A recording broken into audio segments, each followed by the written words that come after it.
Kenapa kapal perlu jangkar? Karena ketika kapal itu sedang menepi di tepi daripada pantai, dia menaruh akan jangkar itu. Maka jangkar itu akan membuat satu nilai kekuatan supaya kapal itu tidak mudah dibawa oleh arus. Di dalam hidup ini, iman bisa berfungsi seperti jangkar hidup. Akhirnya kita tidak ikut-ikutan arus dunia. Kita tidak ikut-ikutan tawaran dunia. Kenapa? Karena kita punya jangkar. Iman kita makin berakar dalam Kristus. Dan pada waktu kita mempertumbuhkan iman kita seperti pilar, makin bertumbuh, maka kita pun tidak mudah ikut-ikutan akan dunia.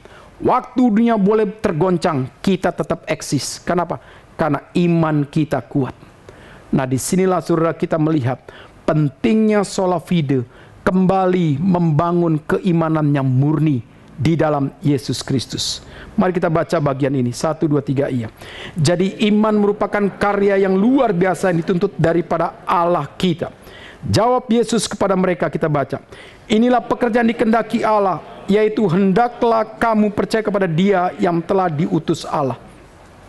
250 kali kata iman ditulis dalam bahasa kata sifat pistis. Dan kata kerja pistion itu ada 240 kali dalam perjanjian lama. Ini berarti menunjukkan kepada kita kata percaya, pistis, itu penting. Hendaklah kamu beriman kepada Dia yang telah diutus Allah. Hendaklah kamu percaya kepada Dia yang telah diutus Allah. Siapa yang kita percaya objek iman kita? Yesus Kristus. Kenapa kita harus percaya kepada Yesus Kristus? Karena Dia Tuhan dan Juru Selamat kita. Kenapa Dia menjadi Tuhan atas kita? Karena Dia mencipta kita. Dia adalah pencipta daripada seluruh kehidupan kita. Kenapa Dia menjadi Juru Selamat atas kehidupan kita? Karena kita adalah pendosa besar yang sudah kehilangan keselamatan. Karena kita sudah jatuh dalam seluruh kerusakan total itu. Nah, disinilah maka setiap iman selalu punya nilai reason. Kepercayaan kita harus punya nilai tanggung jawab. Kenapa kamu percaya? Nggak boleh iman kita menjadi orang Kristen hanya karena ikut-ikutan keluarga. Hanya karena ikut-ikutan budaya. Tapi karena memang engkau tahu, engkau dipilih Tuhan. Karena engkau sadar, hanya melalui Kristus sebagai Tuhan dan satu-satunya Juru Selamatlah kita diselamatkan. Mari kita baca ini selanjutnya. 1, 2, 3 iya.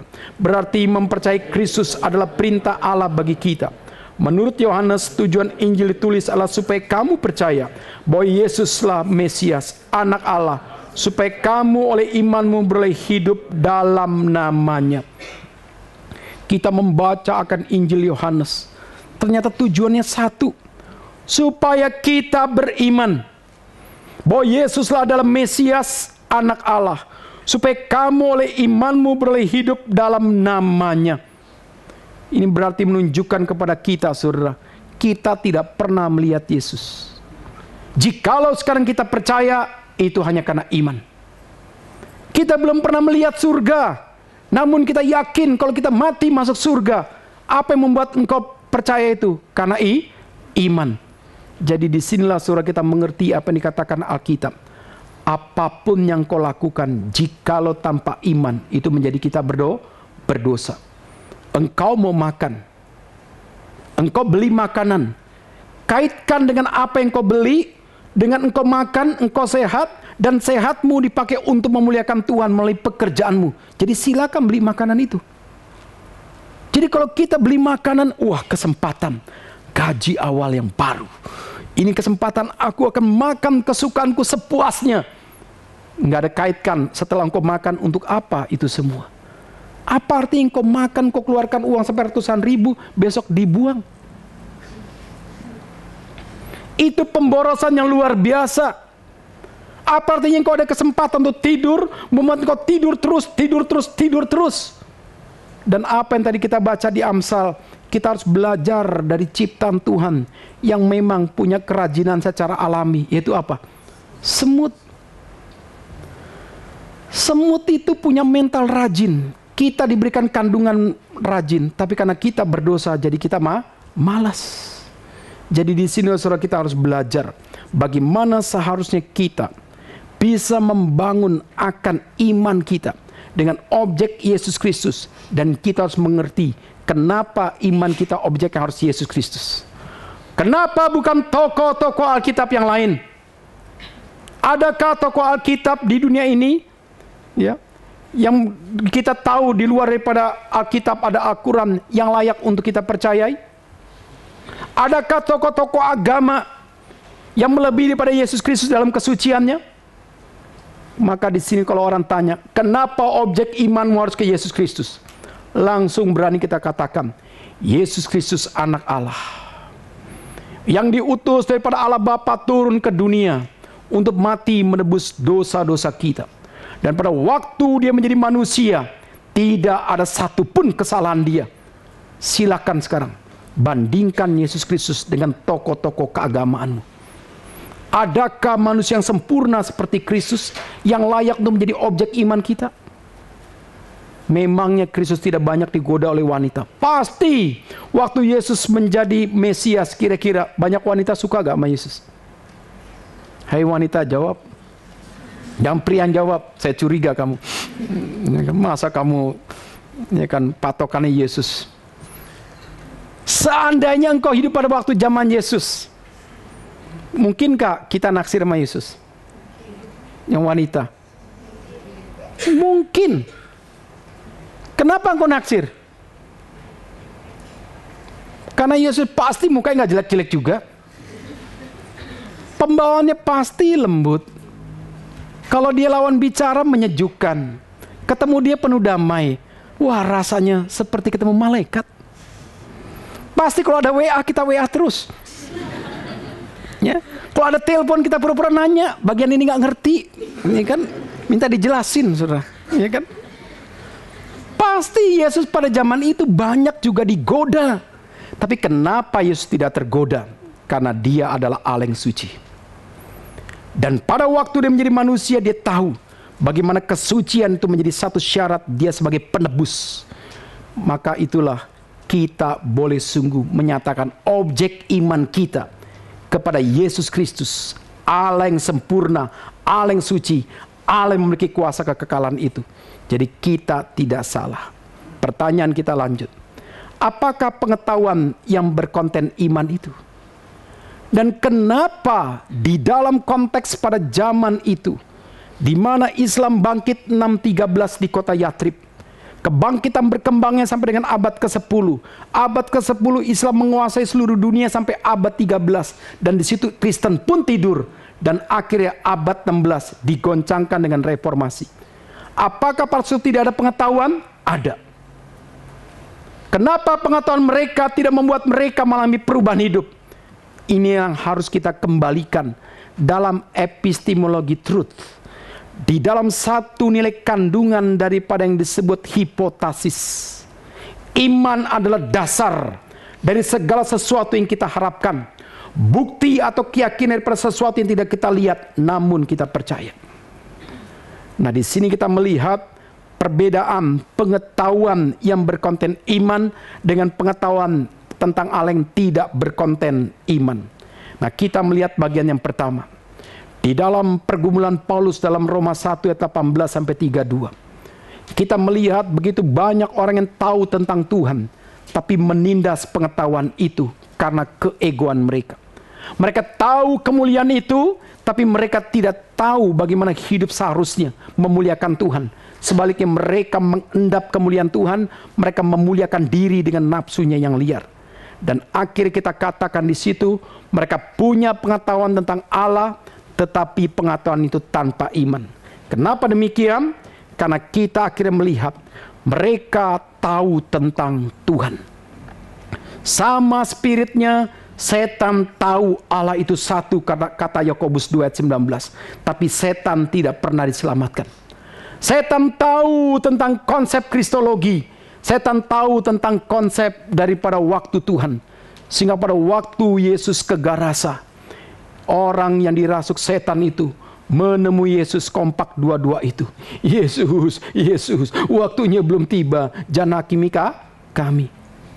Yesus, anak Allah, jangan kami hakimi kami. Itu menunjukkan kepada kita, saudara, setan pun belajar teologi. Dia tahu Yesus anak Allah. Kedua, dia tahu waktunya belum tiba. Tapi pengetahuan setan itu membuat dia bertobat gak? Tidak. Jadi hati-hati ya.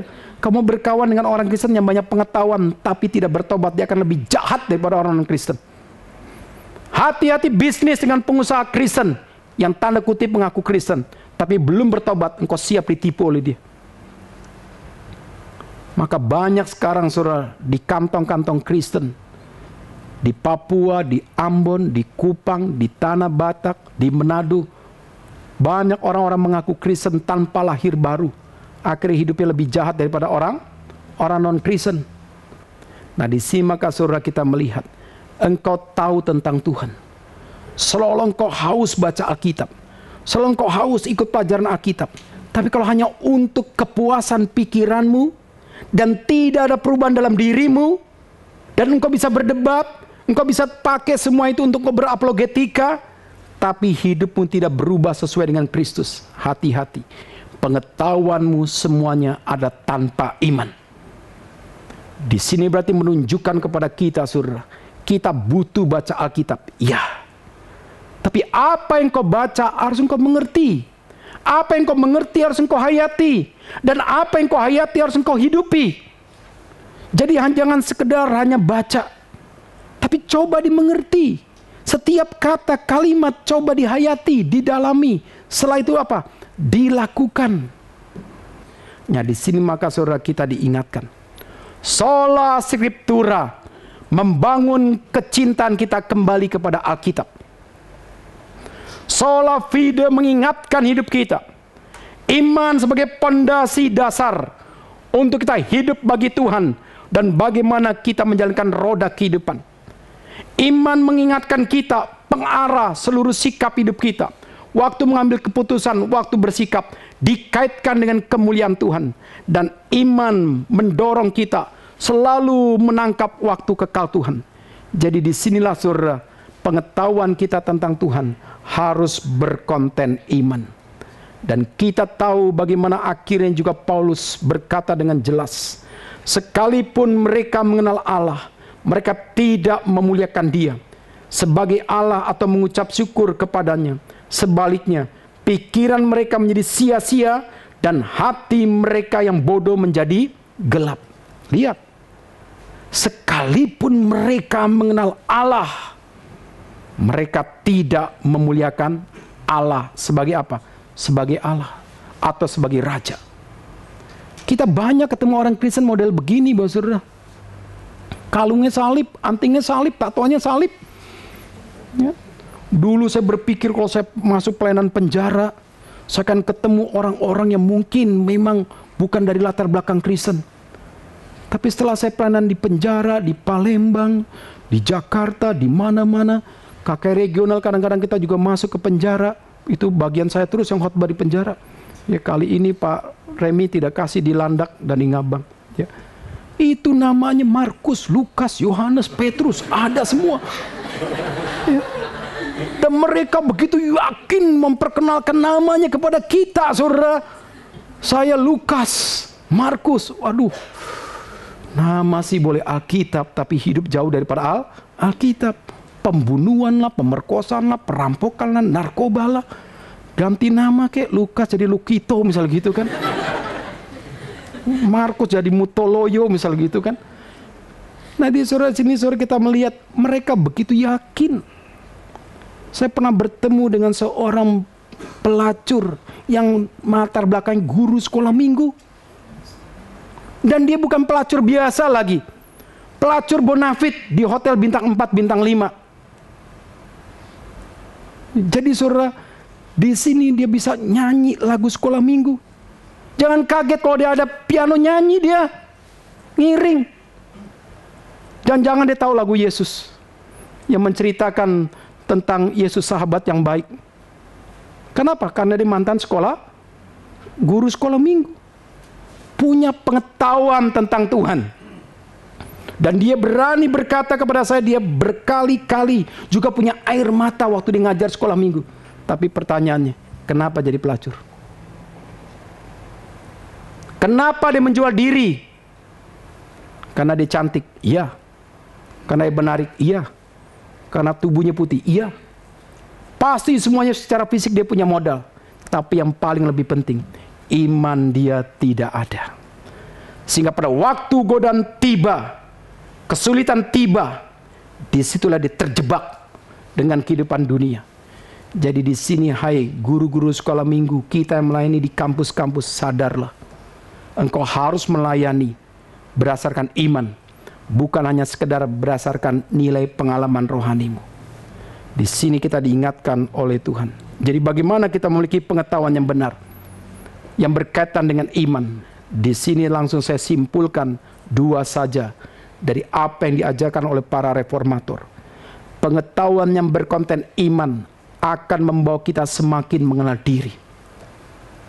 Di dalam Roma 5 dijelaskan Kristus mati bagi kita ketika kita lemah. Kristus mati bagi kita ketika kita berdosa. Kristus mati bagi kita ketika kita disebut musuh Allah. Itu berarti menjelaskan kepada kita, semakin kita punya pengetahuan Alkitab semakin baik. Semakin kita melihat diri kita lemah. Semakin lihat diri kita tidak bisa berbuat apa-apa tanpa Kristus. Dan semakin membuat kita takut untuk berbuat dosa. Karena kita menghargai penebusan Yesus Kristus. Jadi pengenalan diri adalah engkau semakin lihat dirimu tidak ada apa-apanya. Tapi engkau melihat Tuhan yang ada apa-apanya. Dan engkau semakin melihat dirimu harus bergantung kepada Tuhan. Karena Tuhan yang berdaulat. Dan pada waktu engkau melihat diri, engkau juga menjadi orang yang rusak karena dosa, engkau menjadi rusak karena budaya, engkau menjadi rusak karena kebiasaan. Semakin engkau mengenal Tuhan, terjadi perubahan hidupmu hari demi hari, minggu demi minggu, bulan demi bulan, tahun demi tahun terjadi perubahan. Nah, ini berarti menunjukkan kepada kita, kenapa kita terus menjadi orang yang rendah hati. Kenapa kita terus menjadi orang yang bergantung kepada Tuhan? Kenapa yang terus kita kerjakan dikaitkan kemuliaan Tuhan?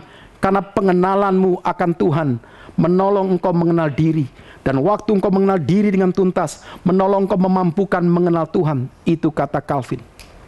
Nah, di sini perubahan hidupmu nyata, step by step. Aku berubah, sungguh ku berubah. Waktuku tam. Jadi perubahan kita step by step. Kalau kita ngelihat orang bertobat 1 minggu langsung jadi malaikat, saya juga curiga. Kenapa? Terlalu cepat. Terlalu cepat. Dan kita tunggu dia harus mengalami realita hidup. Tapi kalau dia sampai kuat dan dia sangat sungguh-sungguh bertahun-tahun tekun, itu tandanya benar. Pengetahuan dia tentang Tuhan dan dalam nilai pertobatan dia akhirnya nyata, hidupnya dipimpin oleh iman. Nah, di sini maka penting sekali saudara, bagaimana kita tahu pentingnya iman. Karena iman harus memimpin kehidupan kita. Iman harus membawa perubahan hidup kita. Amin. Jadi gema reformasi ini mengingatkan kepada kita bagaimana iman bukannya sekedar pondasi.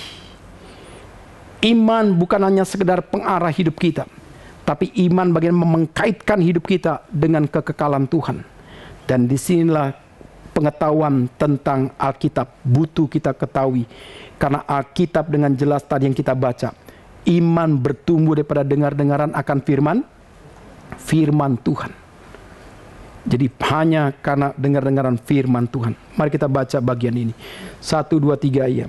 Berarti iman yang benar itu sangat penting karena sebagai sarana yang dengannya kita diselamatkan. Sebab jikalau kamu mengaku dengan mulutmu bahwa Yesus adalah Tuhan dan percaya dalam hatimu bahwa Allah telah membangkitkan dia di antara orang mati, maka kamu akan diselamatkan. Tidak mudah untuk orang Yahudi langsung mengaku dengan mulut kita siapa Yesus adalah Tuhan. Mereka hanya mengaku Allah Yehova. Tidak mudah bagi mereka tiba-tiba percaya dalam hatinya bahwa Allah telah membangkitkan dia di antara orang mati. Kristus adalah sumber kehidupan. Dia penguasa kehidupan. Maka kamu akan diselamatkan.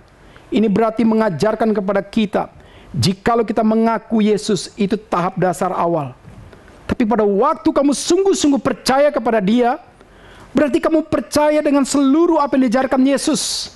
Dan kita harus meninggalkan seluruh ism kita. Dari apa yang dipengaruhi oleh orang tua kita, budaya kita, kebiasaan kita. Akhirnya merubah akan iman kita. Merubah sikap hati kita. Merubah manner of life kita. Merubah paradigma kita. Merubah totalitas hidup kita. Saya bisa bayangin saudara, betapa saya dulu menjadi orang yang bodoh sebelum mengenal Kristus. Kalau dulu kami pulang ke Balige, kunjungi kuburan opung Tugu itu, maka kami kalau mau sudah pulang tuh, nggak boleh pulang sembarangan. Harus cuci muka dan permisi sama opung. Pung, mau pulang pung. Mohon berkat ya pung, doakan pung. Nanti berapa bulan di depan mau ujian, supaya sukses ya pung. Ya, ini lele pung, kesukaan opung, gitu kan. Pulang ya pung, pulang. Mungkin habis itu yang makan kambing. Tapi saudara, kadang-kadang ada saudara datang, kalau tidak permisian terjadi kerasukan. Terus kalau kita tanya sama mama kita, sama orang tua, kenapa orang kerasukan? Main-main dengan roh nenek moyang. Nggak hormat. Gitu loh saudara. Jadi akhirnya saudara, kalau kita pergi dari kuburan kita pun yang orang yang kita kenal, permisi, ya kan, mau pulang. Itu kan ajaran apa saudara? Ajaran animisme. Lewat kuburan permisi, numpang lewat, jangan ganggu, cuma numpang lewat. Udah belet kencing pun cari tempat yang gak ada pohon, ya kan, adanya alang-alang, itu pun ngomong lagi permisi, numpang kencing. Bodoh banget kita ya. Kenapa saudara? Karena kita berkata orang yang mati sama orang hidup sudah terpisah.